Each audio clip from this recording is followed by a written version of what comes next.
Hello friends, this is some current news for our existing summer here, July 29th, 2022. It's been a hot summer a little bit, and we were kind of dry, then we got all kinds of rain. And so there's certain scenarios we got to think about what we need to do with our fertilizer and different things like that. We're starting to see some diseases. We're starting to see some crabgrass breakthrough. Now this is not everywhere, not everybody, but there are certain lawns that are getting some diseases and some crabgrass breakthroughs, and then also some yellowing of some grass as well.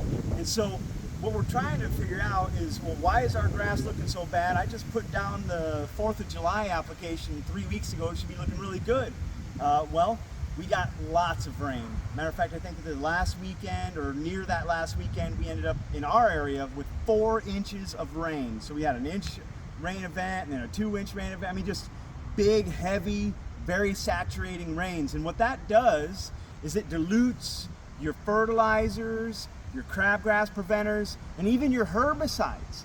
So if you'd sprayed weeds somewhere around that point in time, and those weeds aren't doing very well as far as dying, that's because there was so much water, it diluted it out of the system of that plant. Particularly like if you're doing a bent grass kill event or something like that, that one takes a long time to work in the plant, and we get lots of water, or even if you're irrigating a lot, it'll weaken that herbicide, and you'll have to actually apply again a little earlier, add an additional application in after your weeds. So pay attention to those kind of things. All right, so let's talk about the fertilizer part. So with all that rain, even though it was nice, we didn't have to run our irrigation. Hopefully you weren't running your irrigation. I think I've watered twice in the last month and a half. But anyways, running your irrigation system, you're getting this yellowy look to your lawn, right? So that means it's oversaturated, and also we're getting running a little bit out of some of that fertilizer. So I'm seeing dollar spot disease, I've seen some red thread, and I've seen some pythium as well here recently. So be careful with your watering. Water deep. Remember, I like a dry lawn's much easier to repair than a wet disease lawn. And also, if you are starting to see dollar spot and red thread, you're going to take your September 1st application and actually back it all the way up till August 1st, right?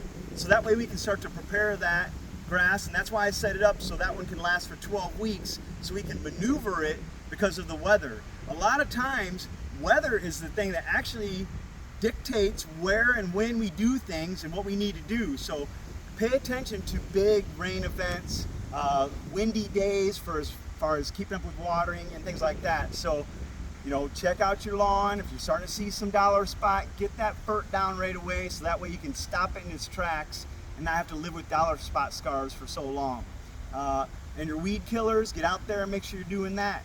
As far as crabgrass goes, crabgrass is a little easier to manage than most weeds because it's just an annual plant. So come over here, let's find a little bit of crabgrass. Now granted, we're definitely going to have crabgrass breakthrough in scenarios like this, because this is a scenario where we have open soil.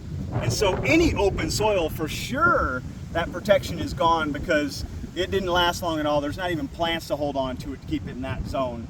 So, but crabgrass, right? If I don't have a whole bunch of it, I literally will come up to it and just pull it out. If I don't get the root, that's okay, because this crabgrass will not grow back if you get most of that plant, right? Now we have yellow nutsedge here. That's a little different story. We don't want to pull our yellow nutsedge. You're going to use your T-zone on the yellow nutsedge, or the chemical known as sulforazone. That works good. There's also things out there like sedge hammer and other things that are more specific that do a really good job killing this. But if you have T-zone on hand, or a herbicide that has sulforazone in it, you can knock these back pretty good for the season. So those are yellow nutsedge, crabgrass. There's large crabgrass, all kinds of stuff in this zone. Trees got blown down in a big storm, so this is a young spot trying to come back in. We can go over here and look at the research center just a little bit. Now, I'm actually really pleased right now at how dark green and low diseases this is. Of course, I manage this area a lot better. This is the shade variety I put in 3 years ago, and it's still holding in there good. I mean, this is still a decent coverage of turf underneath the maple tree is super shade. Why don't you come up here real close? One thing I want to talk about is if we're seeing little holes and pockets in our shade, it's not a carpet, it's a living thing, right? So a little bit of thinness in the shade is no big deal. That's part of the way it is. I'm lucky there's grass at all, right? So, you know, don't try to make this look like indoor carpet. If you want it to be carpet in the shade, go ahead and buy some indoor-outdoor carpeting and lay that down. But don't expect miracles with grass. They got all kinds of stuff. We can do a really good job trying to keep it as thick as we can. We can seed every fall if we want to, typically in the month of August. I keep saying seed in fall. It's technically late summer when we seed. So don't get too caught up on that. But this shade variety, I've not added any seed to it in the last 3 years. And it's doing pretty good. Especially from a distance, it looks great. Then we have this area here. This is our blue rye mix. Now, I only do 4 applications a year on this lawn.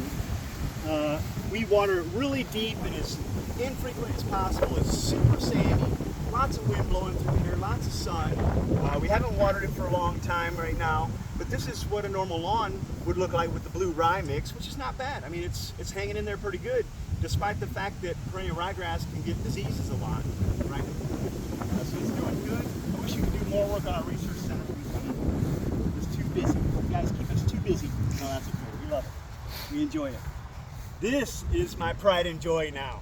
This is called hybrid bluegrass. I can actually mow this at a 1/2 inch. I have a few customers actually who have this as their lawn. I mean, the thickness, the disease freeness. I mean, it's just gorgeous grass.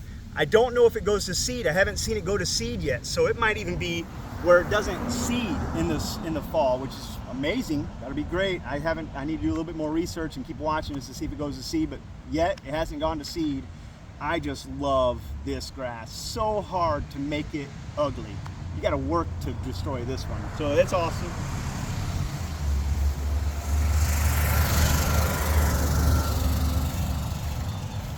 And last but not least is the turf type tall fescue. Now, it's not the most gorgeous grass in the world, but man, is this low effort turf. I mean, it's just so fun just to water it real deep every so often, maybe, and just mow it. And it doesn't need as much fertilizer as all the other ones. So non-irrigated zones, this is a great turf for those zones. I love it. This is 3 years old now and it's doing really good. They're holding their positions. Super excited about this Turf Research Center. Hopefully we get out here more often. Thanks for listening.